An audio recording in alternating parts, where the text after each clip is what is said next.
Hello, everyone, and thank you so much for tuning in to Children Deserve Better. My name is Dr. Jasmine Moses. I am your host. And before I get into introducing who is going to chat with us today on the podcast, I just want to kind of set the tone for some of the things that we're going to talk about. Today, we are going to be getting into childhood and how it's actually not universal for everyone. We talk a lot about childhood like it's guaranteed, like every child gets to grow up safe and playful and protected. But the truth is, childhood isn't universal as much as we would like to think that it is. Some children are forced to grow up too fast. Some are treated as more of a problem than an actual child.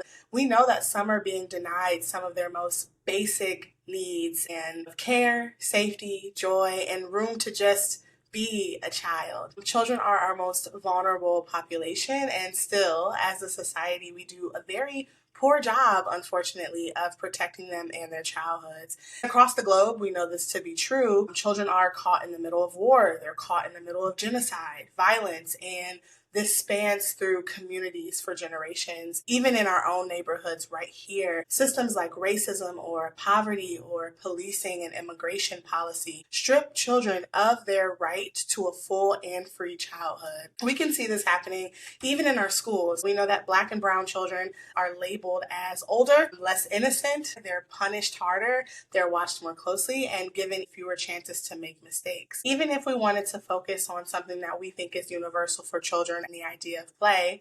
Play is one of the first things that's taken away from children. Recesses get cut. Playgrounds are designed to push certain children out. And of course, poor and working class children are supposed to be seen as more mature to act responsibly. We could talk all day about how this is showing up, but I wanted you to understand, and what I want you to take away as we talk today on the podcast is that childhood should be a right and not a privilege. And so that means that we cannot just hope that children get to be children, but we as their adults have to fight for the world where every child is protected, nurtured, and free. With all that being said, today I am talking to the lovely Emily Clark, who has been doing incredible work in the space of children's rights. And I'm just going to read her amazing bio here, and then I'm going to give her a chance to introduce herself. So Emily Clark, M.Ed, is a doctoral student and a graduate research assistant at the Early Childhood Education Lab at Drexel University. She has more than 15 years of experience teaching and leading in early childhood, both in the U.S. and internationally. And Emily's research agenda focuses on critically examining quality in early childhood education and connecting quality with equity-driven, rights-centered, humanizing care. Emily is the founder of earlyedm.com, a global mission to bridge the gap between research and practice for early childhood practitioners. So we are going to dig into all of this that we just talked about, and I'm so excited to welcome Emily on the show today. So who are you, Emily, and how does your work connect to building a better world for children?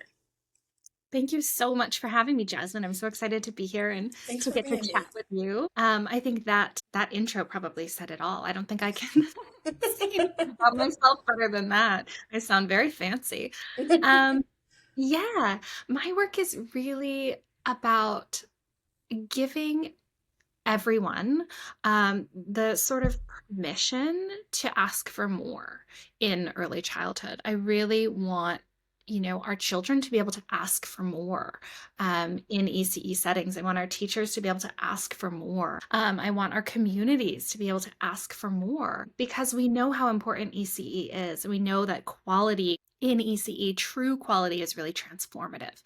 So how do we raise that bar while also providing the support that everyone needs to really get there? And those are, big questions. If you know me, I always like to think about the big questions that aren't easily solvable, but they're the most important. So, yeah.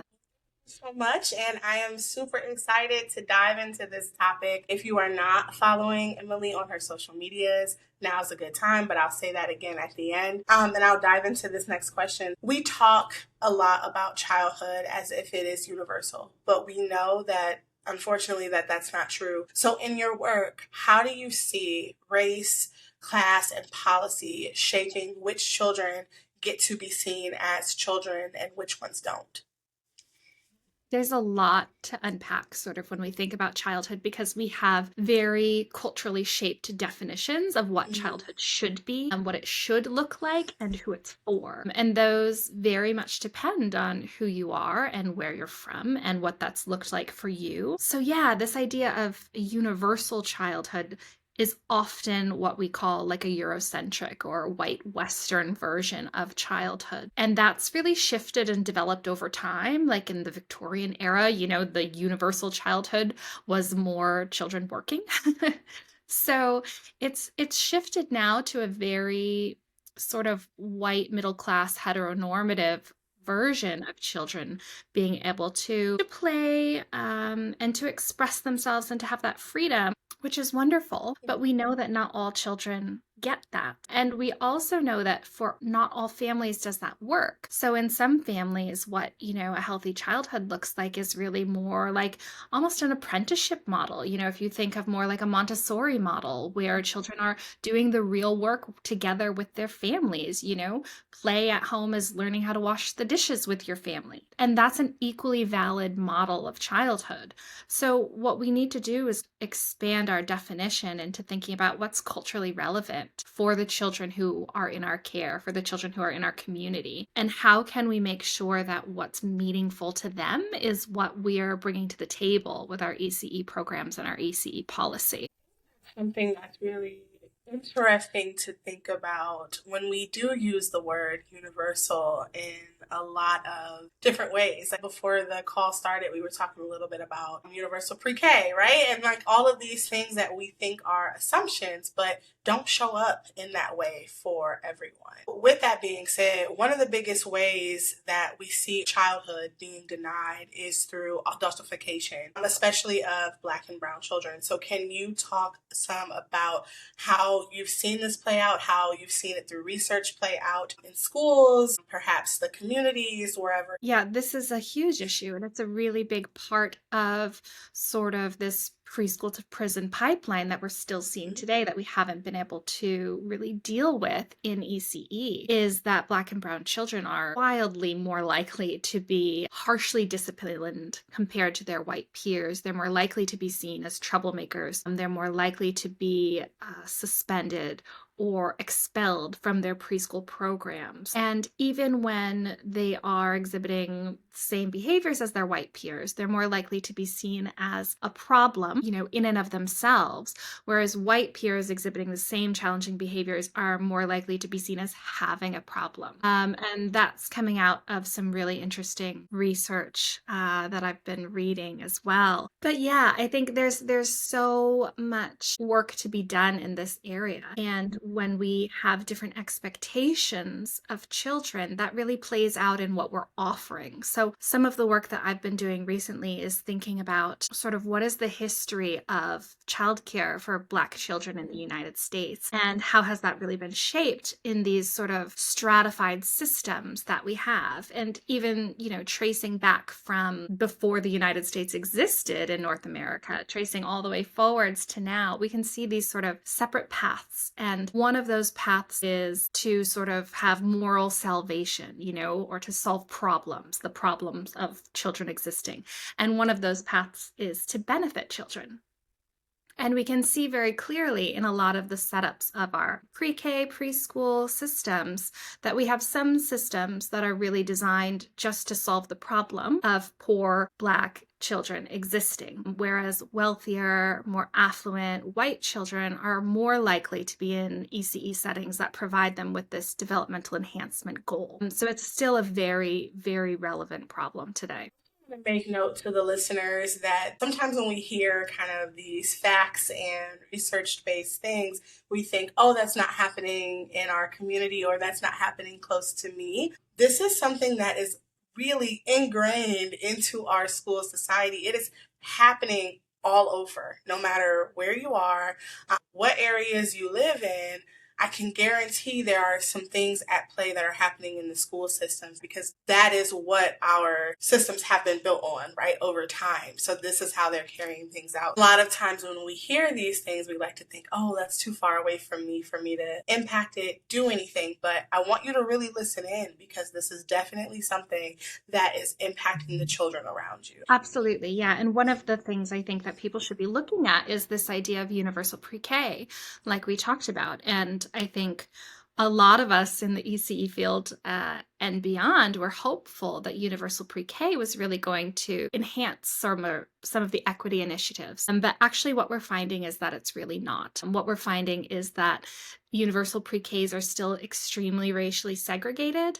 Universal pre-Ks are still just sort of exacerbating the same issues of poverty in the same neighborhoods. And so really what I'm finding in my work is that more of a recommendation for policy that maybe what we need is actually a reparation-based funding strategy for universal pre-K rather than everyone gets the same. You know, we know there are some communities that have been historically marginalized that need more. And so how do we look at universal pre-K from an equity lens instead of an equality only lens? You're speaking my language over here. It's so tricky when we begin to try to throw money and other resources at a problem without looking deeper into the foundation that these things are built on. And I think that sometimes when people hear universal pre-kindergarten and programs that are modeled like it, they're like, oh, this is great. Children deserve to go to school for free. This sounds amazing. But they're not actually thinking about the fact that putting children into these programs where they're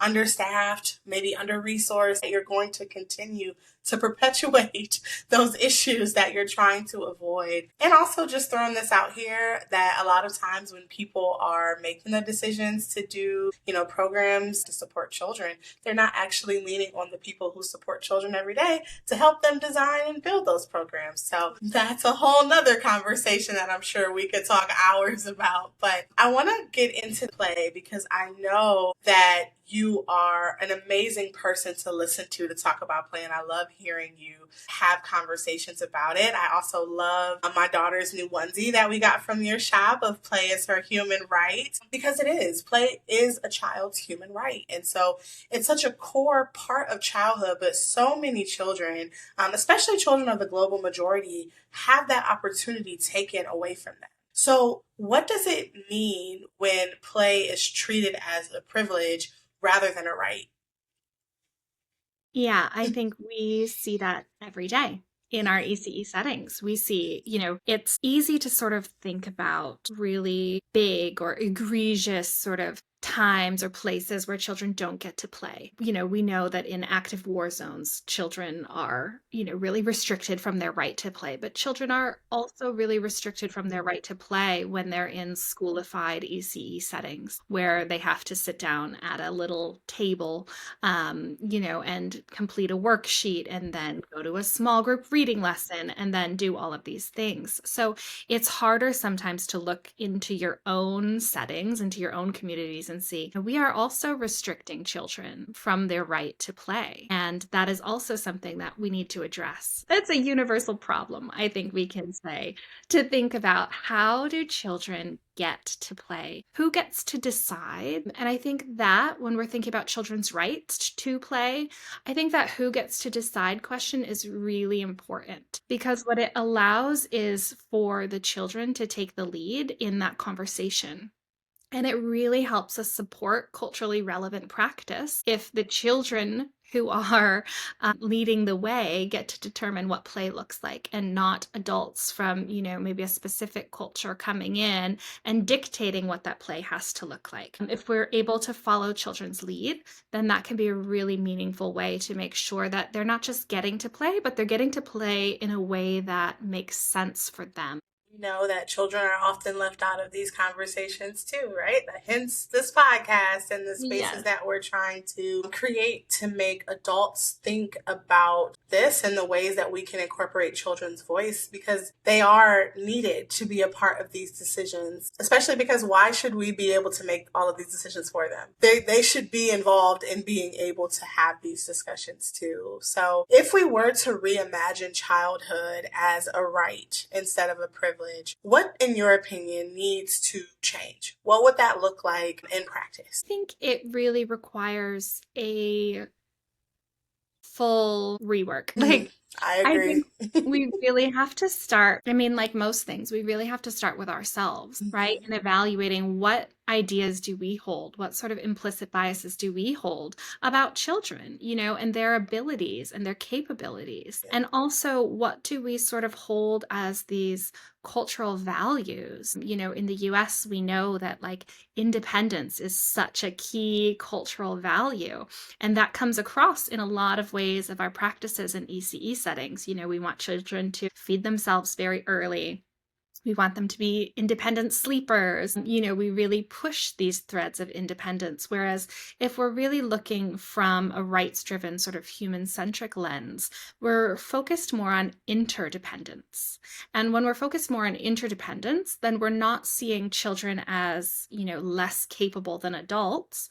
We're seeing all humans as equally capable and in need of support. It's that both and, that it's not unique to young children that they need support tying their shoes. It's not unique that any of us need a cuddle from a loved one. There are all ways that we are sort of interdependent. And so that's a real cultural shift to be able to see children through that lens and also then see ourselves through that lens. So for then caregivers and community members, educators, whoever, concerned adults who are looking to make a change because children do deserve better, what's one thing that they can do to push back against the ways that childhood is unequally distributed?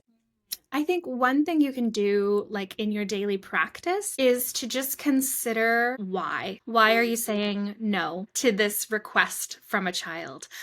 Because often we just say no, like without even thinking about it, when we actually potentially could say yes. And so that can be a real way to center the child and to center their participation in their own life, is by having to give that explanation, to say, you want to splash in the puddles. Okay, do I have to say no?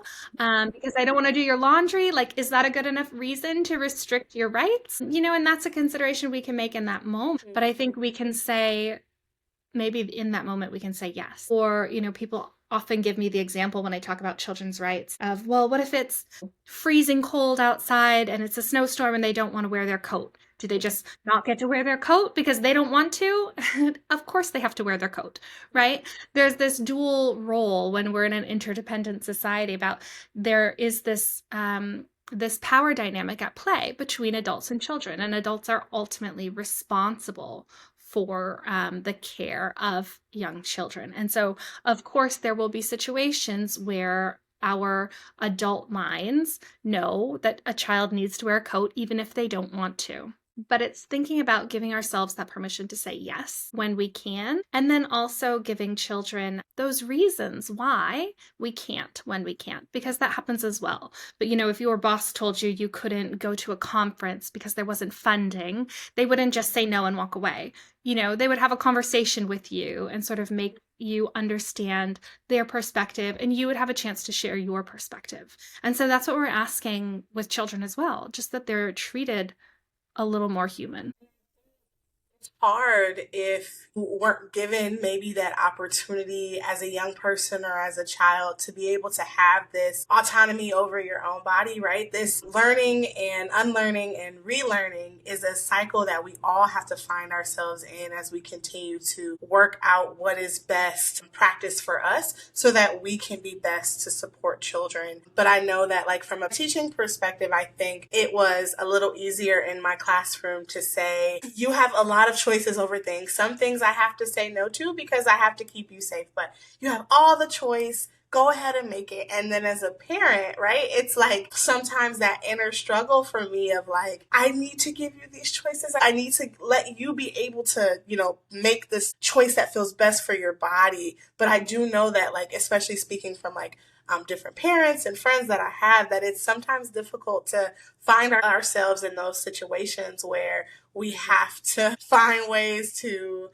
let go and allow children to be able to make those decisions while still keeping that balance of keeping them safe and making sure that their needs are met. And so I know that for some people who might be listening, they're like, oh, like, where do I start? I think starting to really think about your why is important, right? When children ask us why, we're so quick to maybe give an answer and a repetitive answer. That is true. You need to really think through why you feel so connected to these practices that maybe you're implementing all the time, or how we even got here. You need to start to think through those things in order to kind of unpack, unlearn, let go, and relearn. So I could listen to you talk about these things all day, and I'm sure that the listeners could too, because it's so important and it really opens your eyes to a lot of the decisions that adults make for children that they shouldn't, or that they don't actually need to, or that they have been making on their own without even including children in the decision-making process. And I think just, while you were talking, the difference between being a teacher and being a parent,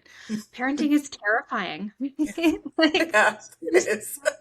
As teachers, we're so invested in these kids, but we're Yes. typically invested in them for a year or two. Yes. We don't have this lifetime investment. We don't always see those long-term gains. And so while we know something is good for the child in this moment and it's good for them in the long run, we know we're not going to see that. Whereas with our own children, we're so terrified all day, every day of messing them up.